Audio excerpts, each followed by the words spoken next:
आर्थिक संकट में डूबी सुखविंदर सिंह सुक्खू सरकार फिजूल खर्ची पर अंकुश लगाने की दिशा में काम करेगी।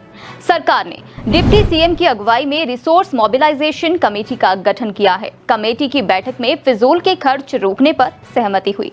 बदहाल आर्थिक हालात का आलम यह है कि हिमाचल प्रदेश के हर नागरिक पर 1,16,000 से ज्यादा का कर्ज है।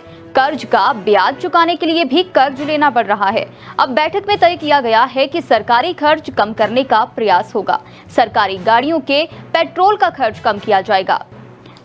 रैशनलाइजेशन पर जोर रखा जाएगा, चूंकि बजट का बड़ा हिस्सा लोन की किश्त और ब्याज चुकाने में जा रहा है।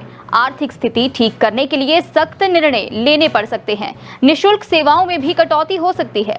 सरकार का स्ट्रक्चर पिरामिड की तरह होना चाहिए था, लेकिन ये इन्वर्टेड पिरामिड की तरह बन चुका है। बैठक में इस बात पर भी चर्चा हुई कि सरकारी विभागों में अफसरों का युक्तिकरण समय की जरूरत है। जिस विभाग में 10 अधिकारी हैं, वहां जरूरत के हिसाब से कम अफसर रखे जाएंगे। इस पर सरकार काम करेगी। वर्ष 2006 से 2022 के बीच 16 साल में क्लास 1 यानी गैजेटेड ऑफिसर की संख्या में 62% की बढ़ोतरी हुई है। इस वर्ग के ऑफिसर कम करके जरूरत के हिसाब से फील्डवार लोअर स्टाफ बढ़ाने पर जोर दिया जाएगा। जब हिमाचल में कांग्रेस सरकार बनी तब राज्य पर 80,000 करोड़ रुपए का कर्ज था। फिर 31 मार्च 2023 तक ये 86,589 करोड़ हो गया था। 10,000 करोड़ रुपए की कर्मचारियों की देनदारियां लंबित हैं। रेवेन्यू डेफिसिट ग्रांट लगातार कम हो रही है। 14वें वित्त आयोग में हिमाचल को इस मद में 40,626 करोड़ रुपए मिले थे।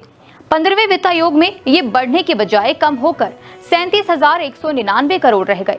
साल 2021-22 में ये ग्रांट 10,249 करोड़ मिली थी और अब ये 2025-26 में 3,257 करोड़ की रह जाएगी। इससे अर्थव्यवस्था पर असर हुआ है। इसके अलावा जीएसटी की प्रतिपूर्ति राशि भी केंद्र सरकार ने जून 2022 में बंद कर दी है। अब देखना होगा ये कमेटी जो सिफारिशें करती है उस पर सरकार आगे कैसे बढ़ती है।